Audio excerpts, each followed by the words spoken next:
ओम शांति। आज है 22 अगस्त की मुरली और आज की मुरली में बाबू अपन के भी विशाल बुद्धि बन गए। बड़े बड़ा की राय लेके आगू आगे सेवा करो। बाबा को ज्ञान है जिसको खूब बंटो, प्रदर्शनियाँ लगाओ। और दूसरी बात बाबू का भी खुद के अंदर जितना जितना अपन ज्ञान ने धारण करानी बाई सारों ज़्यादा सेवा होगी। खुद अपने अंदर एकदम ज्ञान भरपूरता रखांगा, याद रखांगा कि मैं राजा बनना रहूँ। हर परिस्थिति में शांत रहूँगा। संगम की एक एक सेकंड की वैल्यू समझांगा कि 1 साल के बराबर है। संकल्पां की ध्यान रखांगा और टाइम की ध्यान रखांगा तो आप राजा बनन लाग रहे हैं अपने मन का। तो यहाँ आप सुख में रहांगा। घड़ी घड़ी देखो कि माया आ गई है, कोई भीतरी आएंगी तो वह टाइम आप टेंशन में जावा। तो भी यही बाबू का भी द्वापर में राजा महाराजा हा तो वे ऋषि मुनिया का भी भोजन व्यय बनाता तो मतलब तैयार करता। तो अब आपा भी तो राजा महाराजा बनने लाग रहे हैं तो अपने भोजन की खान पान पर भी मन ने ध्यान रखना है, कंट्रोल करना है। जो चीज़ नहीं सेट हुआ है आगे को नहीं मतलब यूज़ में को लियानी भी है। कोई भी माया आने लग रही आप टेंशन रखा तो धीरे धीरे यही करता करता खुशी में रह गया आप फरिश्ता बन जावांगा। आज की मुरली को गीत भी है कि नैन इनको राह दिखाओ। तो आप एक तरीके का नैन ही नहीं लागे रवा सारा दिन कोई चीज़ की समझ को नहीं। लेकिन जे बाबू आगे अपन ज्ञान दियो कि थी आत्मा हो यो मन ही कराना रो है तो तुरंत आत्मा ने एनर्जी मिल गई, शक्ति मिल गई कि मैं एक आत्मा हूँ। तो यहाँ करके बाबू का भी खुद की संभाल करो, खुशी में रहो जितना हो सके कि मैं तो राजा बनना रहूँ। फिर आप कभी दुखी को नहीं होगा। तो आपका संकल्पांगी, आपका स्वभाव की और सारी ध्यान रखनी है। मन सा वाचा कर्मणा कहने भी कोई अपनी बजाऊँ या आपने खुद ने भी दुखी कौन करना क्योंकि सारू ज्ञान अपन बाबू दे दियो। तो बाबू का मीठे बच्चे जी मीठे बाबा विशाल बुद्धि बन बड़ों बड़ों की राय ले अनेक आत्माओं का कल्याण करो। उनसे हाल आदि लेकर खूब प्रदर्शनियाँ लगाओ। प्रश्न है अभी तुम्हें कौन सी याद आई है जिसका सिमरण करो तो कभी दुखी नहीं होंगे। उत्तर है अभी स्मृति आई कि हम पूज्य राव थे, अब फिर रंक बने, अब फिर बाबा हमें राजा बना रहे हैं। बाबा अभी सारे विश्व का समाचार सुनाते हैं। हम दुनिया की हिस्ट्री ज्योग्राफी को जान गए हैं, दुनिया की जान गया, खुद की जान गया। तो इन यादों का, स्मृतियों का सिमरण करते रहो तो कभी अपने को दुखी नहीं समझेंगे, सदा खुश रहेंगे। गीत है नैन इनको राह दिखाओ प्रभु। ओम शांति। मीठे मीठे से खिलते बच्चों ने गीत सुना। बच्चे समझते हैं कि बाबा को मिलना व बाप से वर्षा लेना बहुत सहज है। गाया भी जाता है कि बाप से एक सेकंड में जीवन मुक्ति का वर्षा मिलता है। जीवन मुक्ति माना सुख शांति संपत्ति आदि का वर्षा। अब जीवन मुक्ति और जीवन बंध दो अक्षर है। बच्चे जानते हैं इस समय भक्ति मार्ग और रावण राज्य के कारण सब जीवन बंध में है। बाप आकर बंधन से मुक्त करते हैं, वर्षा देते हैं। जैसे बच्चा जन्मा और माँ बाप मित्र संबंधी आदि समझ जाते हैं कि वारिस पैदा हुआ। जैसे ये समझना सहज है वैसे ये भी सहज है। बच्चे कहते हैं बाबा कल्प पहले मिसल आप हमको आकर मिले हो, आपसे सहज वर्षा पाने का रास्ता मिला है। तो ये तो हर एक जानते हैं नई सृष्टि का रचयिता भगवान ही है। वह हमको भटकने से बचाते हैं। कल भक्ति करते थे, आज बाप से सहज ज्ञान और राज्यों का रास्ता मिला है। बच्चे जानते हैं, अपना अनुभव सुनाते हैं कि हम बी के द्वारा सुना कि 2 बाप है, ये सिवाय तुम्हारे और कोई मुख से कह नहीं सकते कि 2 बाप है। अब 2 बाप है, लौकिक बाप हुआ है वह तो देखो जी की चीज़ हुआ है बांगो वर्षो देगा आप कहना हुआ है, और परमात्मा बाप है, आत्मा ने सुख शांति को वर्ष दिवा है। तो तुम्हारी हर एक बात वंडरफुल है। अभी याद में आई है, जो यहाँ के होंगे उनको झट याद में आ जाएगा। हाँ, याद में आए हुए को भी माया कोई समय जोर से थप्पड़ लगाए बुला देती है, विस्मृत कर देती है। इसमें बच्चों को बड़ा खबरदार रहना है। स्मृति तो बाप ने दिलाई है, पवित्रता का कंगन भी पूरा बांधना है। रक्षाबंधन का रहस्य क्या है सो तो अभी तुम जानते हो। किसने ये प्रतिज्ञा कराई कि काम महाशत्रु है। बाप कहते हैं मेरे साथ प्रतिज्ञा करो कि कभी भी पतित नहीं बनूंगा और मुझे याद करते रहो तो आधा कल्प के पाप जलकर खत्म हो जाएंगे। बाप गारंटी करते हैं, परंतु ये तो बच्चे समझते भी हैं। बाप गारंटी करते हैं ये तो बात ठीक है, सोनार गारंटी भी क्या करेंगे कि हम पुराने जेवर को नया बनाएंगे। उनका तो ये काम ही है। बाबा उदाहरण दे के समझा भी जिया सुनार है नहीं नया ने बना पुराना ने नयो बना दे भी यही बाबो अपने अंदर नया संस्कार भरन लाग रहे फिर से। तो उनका तो ये काम ही है, आग में डालने से जरूर वह सच्चा सोना बन ही जाएगा। तो बाप समझाते हैं आत्मा में जो खाद पड़ी है वह कैसे सतो रजो तमो में आते हैं। ये बहुत सहज है, चित्र भी बनाए हैं इस पर भी समझा सकें। यूनिवर्सिटी कॉलेज में भी नक्शे होते हैं ना अनेक प्रकार के, तुम्हारे भी ये नक्शे हैं। तुम अच्छी रीति किसको समझा सकते हो। ज्ञान सागर पतित पावन बाप ही आकर ये रास्ता बताते हैं, और कोई पतित को पावन बना न सके। नैनहीन दुखी मनुष्य हैं, और तुम बच्चे जानते हो पहले 2 युग में दुख होता ही नहीं, न भक्ति होती है, वह है ही स्वर्ग। भारत के इस समय के मनुष्यों का और प्राचीन मनुष्यों का अंतर है ना, परंतु ये और कोई नहीं समझते। कितनी पूजा चलती है, जितना जितना जो साहूकार होते हैं उतना देवी देवताओं को अच्छे जेवर पहनाते हैं। बाबा खुद अनुभवी है। बॉम्बे में लक्ष्मी नारायण का जो मंदिर है उनके ट्रस्टी ने लक्ष्मी नारायण के लिए हीरों का हार बनवाया था। बाबा को उस ट्रस्टी का नाम भी याद है। पहले पहले शिव बाबा का मंदिर बनाया तो उनको फिर बहुत सजाया, फिर देवताओं का मनाया, लक्ष्मी नारायण आदि को भी कितने जेवर पहनाए। तो उस समय कितना धन होगा। अब बाबू तो क्या भी देवी देवता का मंदिर में वह लोग तो साहूकार हुआ जी का गहना पहरावागा, जेवर पहरावागा, और अपन के ज़्यादा ज्ञान की और योग की यही जेवर है, ए पराना है। तो उस समय कितना धन होगा। मोहम्मद गजनबी कितने ऊँट भर कर ले गए। भारत में कितना अथाह धन था। अब तुम यथार्थ रीति समझते हो। हमारा भारत क्या था। हमारे भारत में कुबेर का खजाना था, हीरे जवाहरातों के मंदिर बनाते थे। अभी वह चीज़ें हैं नहीं, सब लूट कर ले गए।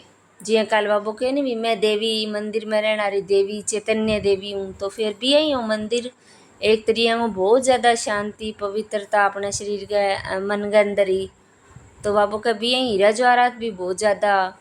अभी तो क्या हाल हुआ है और भी यही अपनों हाल हो रही है। उदाहरण दे देगी समझावा नहीं बाबू। तो तुम ही पूज्य राव थे, फिर तुम ही 84 जन्म ले रंक बने हो। ऐसी ऐसी बातें घड़ी घड़ी सिमरन करनी चाहिए, तो कभी भी अपने को दुखी नहीं समझेंगे। दिल में सिमरन करते रहो। हम बाबा से क्या ले रहे हैं। बाप आकर हमको सारे विश्व का समाचार सुनाते हैं। ये संसार की हिस्ट्री ज्योग्राफी कोई भी नहीं जानते। तुम जानते हो पहले एक धर्म एक राज्य एक मत एक भाषा थी। केची जी, एक धर्म एक राज्य एक मत और एक भाषा थी, सभी सुखी थे। तो अपना एक धर्म मन के अंदर है शांति, एक राज्य है बाप को या आत्मा को राज्य है, एक मत है श्री मत, एक भाषा है बाप की भाषा प्रेम की भाषा। सभी सुखी थे, आपस में लड़ते झगड़ते रहते थे। भारत टुकड़ा टुकड़ा होने लगा, फिर अपनों भी मन जगह जगह बंट गयो अलग अलग। ऐसे नहीं, पहले ऐसे नहीं था। वहाँ कोई भी किस्म का दुख नहीं था, बीमारी का नाम निशान नहीं था। उसका नाम ही है स्वर्ग। तुमको अपनी स्मृति आई है बरोबर, कलप कलप हमको स्मृति होती है। फिर स्मृति में आता है पहली एक भूल हुई है जो रचता और रचना को भूल गए। तो आज की मुरली की एक भूल बताई है बाबू कि रचता और रचना न भूलना ही सारा बड़ी गलती है। अभी तुम आदि मध्य अंत को जानते हो। सतयुग में भी ये ज्ञान नहीं होगी तो फिर परंपरा कैसे चल सकती है। उस समय मुख्य तो राज्य लोग ही होते हैं, ऋषि मुनि थोड़ी होते हैं। तो वे द्वापर से आते हैं। ऋषि मुनि आदि को खान पान भी राजाओं से मिलता है, राजाएं संभाल करते हैं। तो अपन भी अपने मन का राजा बनने लग रहे हैं, तो खान पान की संभाल करनी है। क्योंकि फिर भी संन्यास करते हैं ना।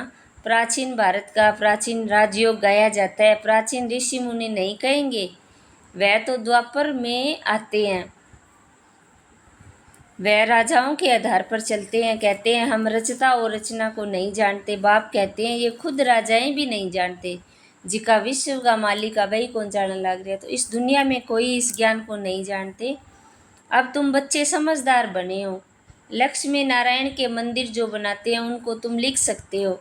इतने लाखों रुपए खर्च कर मंदिर बनाया है, परंतु उनकी जीवन कहानी को आपको पता है। इन्होंने कैसे राज्य पाया, फिर कहाँ चले गए, अभी कहाँ हैं, हम सब आपको बता सकते हैं। ऐसा उन्हों को लिख सकते हो तो तुम बच्चे तो हर एक की जीवन कहानी को जान चुके हो, तो क्यों नहीं लिखना चाहिए। हमको टाइम दो तो हम एक दो की कहानी बताएं। शिव के मंदिर जो बनाते हैं उन्हों की भी तुम लिख सकते हो। बनारस में शिव का मंदिर कितना बड़ा है, वहाँ भी ट्रस्टी लोग होंगे। कोशिश करनी चाहिए, बड़ों बड़ों को समझाएं। सारा ज़्यादा तो खुद ने समझाने की कोशिश करनी है। बड़े बड़े आदमी समझ गए तो उनका आवाज़ बहुत होता है। गरीब लोग झट सुन लेते हैं, मदद बड़ों की लेनी है, राय भी बड़ों की लिखवानी है, क्योंकि उन्हों का आवाज़ भी मदद करता है। वास्तव में वह इतना आवाज़ नहीं करते जितना होना चाहिए। तुम प्रेसिडेंट को भी संभालते हो, अच्छा अच्छा भी कहते हैं। चीफ मिनिस्टर, गवर्नर आदि ओपनिंग करते हैं, लिखते हैं ये बीके तो बहुत अच्छा सहज रास्ता ईश्वर से मिलने का बताते हैं, परंतु ईश्वर क्या चीज़ है ये कुछ भी नहीं समझते। सिर्फ ये कहते हैं कि रास्ता बड़ा अच्छा है, शांति मिलने का मार्ग है, परंतु खुद नहीं समझते। बाबा बड़ों बड़ों को समझाने के लिए कहते हैं, बड़े बड़े मनुष्यों से बड़े बड़े जो नामी गिरामी हाल है वह ले लो। बोलो, हम सब मनुष्यों के कल्याण के लिए प्रदर्शनी हमेशा के लिए रखना चाहते हैं। सिर्फ एडवर्टाइज करनी है, मशहूरी करनी है, ऐसे 50 या 100 हाल लेने चाहिए। भारत तो बहुत बड़ा है ना, एक एक शहर में 10-20 हाल लो, अखबार में पढ़ जाए, इतने हालों में प्रदर्शनी हो। जिनको समझना है वह आकर समझे तो कितनों का कल्याण हो जाएगा। बच्चों को बड़ा विशाल बुद्धि बनना है, सर्विस बच्चों को करनी चाहिए ना। बाप सब बच्चों को कहते हैं प्रदर्शनियाँ जोर शोर से करो, बाबा तैयारी करा रहे हैं, बच्चों को कोशिश करनी चाहिए ये सब बातें समझने की। भगवान आते हैं, प्रजापिता ब्रह्मा द्वारा रचना रचते हैं प्रजा की, तो जरूर कितने ब्राह्मण ब्राह्मणियाँ होंगे। अब फिर रच रहे हैं, कितने ब्राह्मण ब्राह्मणी हैं बाबा, ये ब्राह्मण धर्म रचते हैं संगम पर, और तुम प्रैक्टिकल में देख रहे हो और समझ रहे हो। ये बातें कोई शास्त्रों में नहीं है, तुम बच्चे समझते हो। बाबा आते ही हैं तब जब पतित दुनिया को पावन बनना होता है। ये भी जानते हैं परमात्मा प्रजापिता ब्रह्मा द्वारा ही रचना रचते हैं, परंतु कब रचते हैं ये नहीं समझते। वे समझते हैं कोई नई रचना रचते होंगे। ब्रह्मा को तो सूक्ष्म वतन में समझते हैं, अभी तुम समझते हो प्रजापिता ब्रह्मा तो यहाँ है। तुम सूक्ष्म वतन में जाते हो, पवित्र बन फिर फरिश्ते बन जाते हो, साक्षात्कार करते हैं। बच्चे आकर सुनाते हैं, बाबा वहाँ मूवी चलती है, वह है मूवी वर्ल्ड। तुमने मूवी बाइस्कोप भी देखा था, अब प्रैक्टिकल सब बातों को तुम जान चुके हो। मूल वतन है शांति धाम, वहाँ आत्माएं रहती है। मूल वतन में सूक्ष्म शरीर भी है, तो ज़रूर कुछ भाषा भी होगी। तो तुम बच्चों की बुद्धि में है कि हम आत्माओं का स्थान शांति धाम है। फिर है सूक्ष्म वतन, वहाँ ब्रह्मा विष्णु शंकर रहते हैं, और ये है कलयुग और सतयुग का संगम। यहाँ बाप आते हैं, तुम ब्राह्मण जाते हो, यहाँ से तुम ब्राह्मण जाते हो। पियर घर और ससुर घर है ना, यहाँ दोनों तुम्हारे पियर है। बाप दादा दोनों मेहनत करते हैं बच्चों को फूल बनाने। मुसलमान भी कहते हैं गार्डन ऑफ अल्लाह। कराची में एक पठान था, वह सामने खड़ा होता था, देखते देखते गिर पड़ता था। पूछा जाता था तो कहता था हम खुदा के बगीचे में गया, खुदा ने फूल दिया। अब उनको ज्ञान तो था नहीं। अभी तुम समझते हो बगीचा किसको कहा जाता है, ये सारी दुनिया ही कांटों का जंगल है, वह है फूलों का बगीचा। तुम्हारी बुद्धि में सारा राज है। सतयुग क्या है, कलयुग क्या है, तुमको बहुत खुशी होनी चाहिए। सारा चक्कर तुम्हारी बुद्धि में है, विस्तार तो इनका बहुत है। तुम्हारी भी बुद्धि में कितना शॉर्ट में बैठा हुआ है। तुम बच्चे रचता बाप द्वारा रचता और रचना को जाना है। ब्रह्मा को रचता नहीं कहेंगे, रचता एक, बलियारी भी एक की है। पहले पहले रचना की ब्रह्मा की, फिर कहेंगे श्री कृष्ण की। ब्रह्मा तो है ही, ब्राह्मण भी जरूर चाहिए, तो पांडवों को ब्राह्मण नहीं समझेंगे, ब्रह्मा द्वारा ब्राह्मण चाहिए। ये रूहानी यज्ञ, इसको आत्मिक ज्ञान रूहानी ज्ञान कहते हैं। रूह को भी वही बाप ज्ञान देंगे। तुम जानते हो हमको मनुष्य नहीं पढ़ाते, सभी आत्माओं को बाप पढ़ाते हैं। कहते भी हैं कि ब्रह्मा द्वारा स्थापना श्री कृष्ण के लिए थोड़ी कहेंगे, वह तो हो ही न सके। ब्रह्मा द्वारा स्थापना कौन कराते हैं? क्या श्री कृष्ण? नहीं, परम पिता परमात्मा विष्णु द्वारा पालना। ब्रह्मा और विष्णु का कितना पार्ट है? ब्रह्मा मुख वंशावली ही जाकर विष्णु के देवता, विष्णुपुरी के देवता बनते हैं। ब्रह्मा सो विष्णु और विष्णु सो ब्रह्मा, ये भी बच्चों को समझाया है। ब्रह्मा सो विष्णु बनने में 1 सेकेंड और विष्णु सो ब्रह्मा बनने में 84 जन्म। कितनी वंडरफुल बातें हैं, कोई भी समझ न सके। ये है बेहद की बातें। बेहद के बाप से बेहद की पढ़ाई पढ़ बेहद का राज्य लेना है। सृष्टि को जानना है, आत्मा ही जानती है शरीर द्वारा। ऐसे नहीं कि शरीर ज्ञान लेता है आत्मा द्वारा, नहीं, आत्मा ज्ञान लेती है। तुमको कितनी खुशी है, ये आंतरिक गुप्त खुशी होनी चाहिए। पढ़ाई के संस्कार आत्मा में है, दुख भी आत्मा को होता है। कहते हैं हमारी आत्मा को दुखी मत करो। बच्चों को अब कितनी रोशनी मिली है, तुमको खुशी रहती है। सागर से रिफ्रेश हो, बादलों को मिलकर वर्षा कर बरसानी है, आपस में मिलकर प्रदर्शनियाँ आदि तैयार करने में मदद करो। शौक होना चाहिए, सर्विस सर्विस सर्विस। अच्छा, मीठे मीठे स्किल दे बच्चों प्रति माता पिता बाप दादा का याद प्यार और गुड मॉर्निंग। रूहानी बाप की रूहानी बच्चों को नमस्ते। हम रूहानी बच्चों की रूहानी बाप दादा को याद प्यार गुड मॉर्निंग नमस्ते। शुक्रिया बाबा, शुक्रिया आपका पद्मा पद्म, शुक्रिया आपका। धारणा के लिए मुख्य सार है, बाप द्वारा मिली हुई ज्ञान का सिमरण कर अपार खुशी में रहना है। विशाल बुद्धि बन जोर शोर से सर्विस करनी है। दूसरा, बाप द्वारा जो स्मृति मिली है उसे विस्मृति में नहीं लाना है। पवित्र रहने की जो बाप से प्रतिज्ञा की है उसे पूरा निभाना है।